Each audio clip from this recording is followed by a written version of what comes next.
Since you mentioned the Long March and the unlikely coming to power of the Communist Party, let's go back. We began comparing Xi Jinping and Mao. Let's go back to Mao. How did Mao come to power?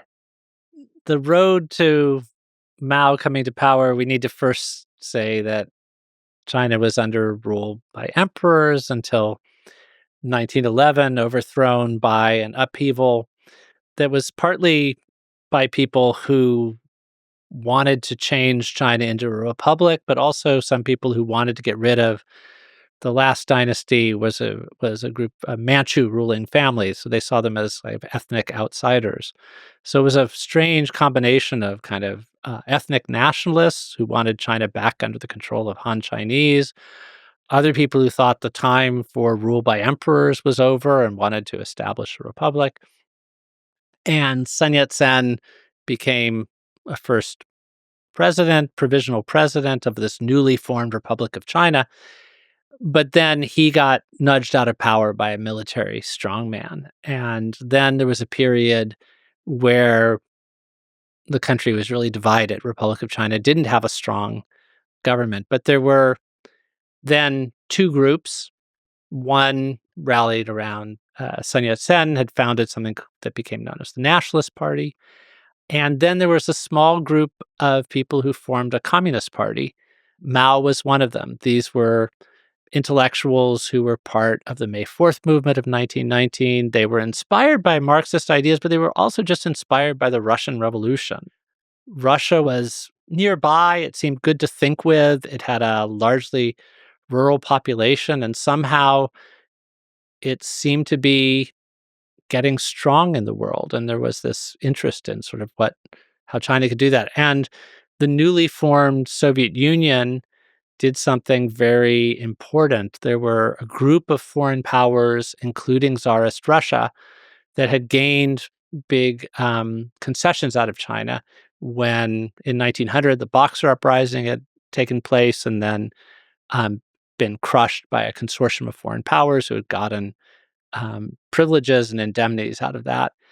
And the newly formed Soviet Union renounced those, said, that was the old order, that was imperialism. And so Marx's ideas were attractive to some Chinese thinkers, but Lenin was very attractive because of his combination of anti-imperialism and his notion of a vanguard party leading a country forward. So there was a small communist party, a bigger nationalist party. They were involved in these protests against warlords and against imperialists.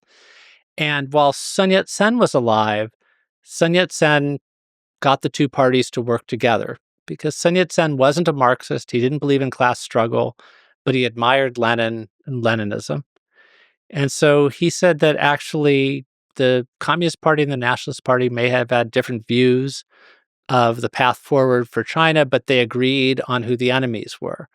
And the enemies were the warlords who were keeping China weak and too willing to compromise with Japan, and foreign imperialism. So China needed to get rid of the warlords and become a stronger country, and then they could sort it out of what road to take.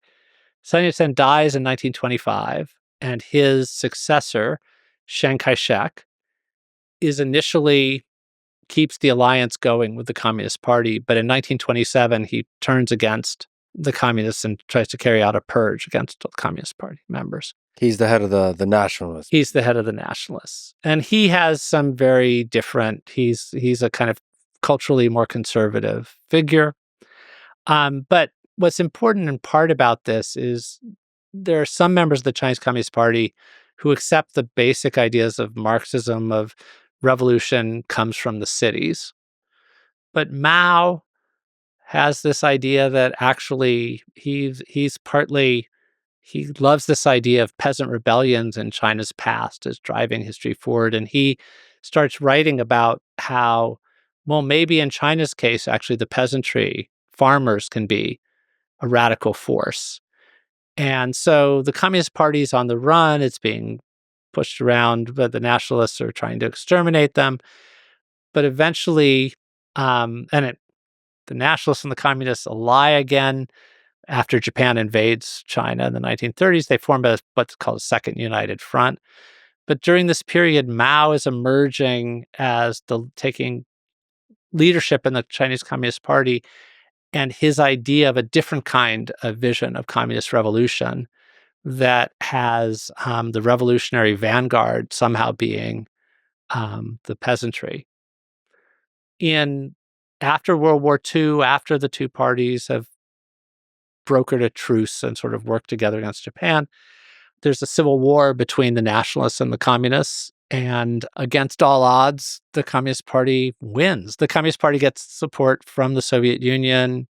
The nationalists get support from the United States, even though neither of them are quite doing things the way that their backer would like them to. But there also is a way in which and this is something I think the Communist Party leaders remember, there's a feeling that the Nationalist Party doesn't really believe its own rhetoric, that in fact all it cares about is having power and that it's internally corrupt. Chiang Kai-shek himself isn't viewed as sort of personally corrupt, but family members, and there's an idea that there's just a small band of people that are benefiting, and there's a kind of disgust with the leader, with the nationalists. The nationalists end up in retreat in Taiwan. That's why Taiwan then becomes the Republic of China. There's an uprising there that Chiang Kai-shek's people, the nationalists, repress. And there starts being, from the late 1940s on, this long period of martial law on Taiwan. And there becomes then this period where the mainland's under the control of a Leninist party, believes in one-party rule, and believes that it was a very bad period in Chinese history when China was unable to stand up to imperialists.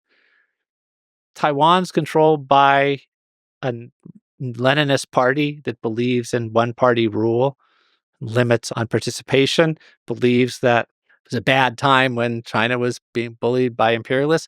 What distinguishes Chiang Kai-shek has a personality cult, Mao has a personality cult.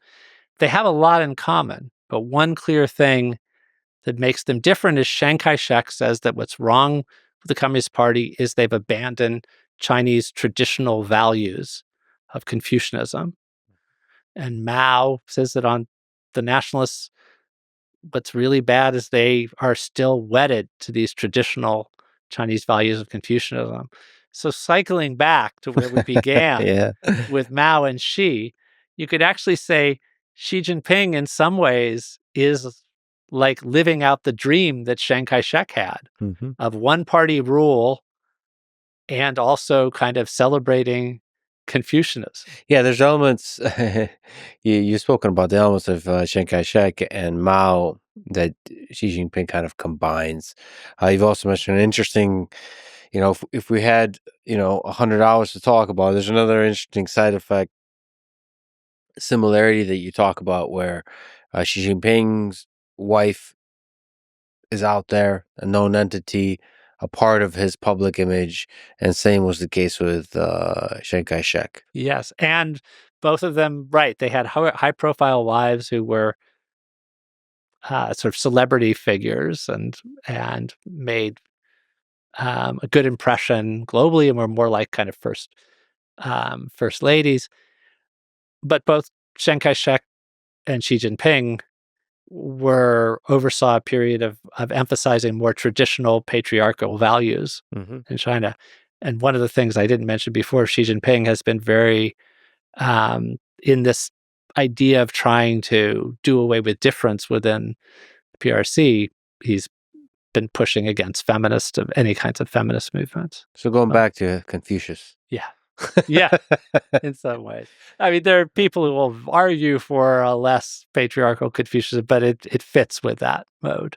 So now that gets us close to Mao consolidating power.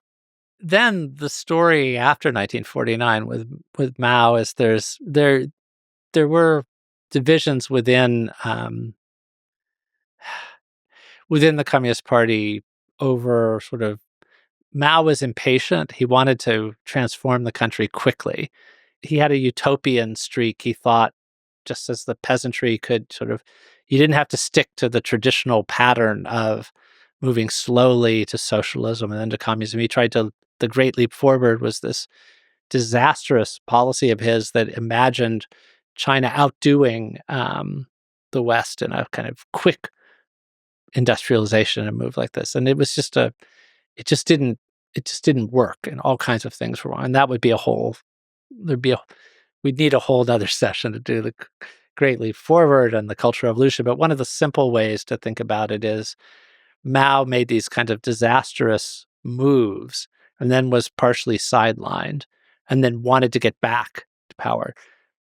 And there was this struggle between people who are more gradualists, more let's try to work more kind of rationally, and the more utopian side with Mao. And both the Great Leap Forward and then later the Cultural Revolution were Mao's efforts to do things dramatically, even at the risk of chaos, even at the risk of undoing a lot of the kind of slow building of state building going on. And then there were other figures who were more concerned with kind of incremental moves. And then after Mao's death, one of those figures, Deng Xiaoping, ends up being the next long-term paramount leader.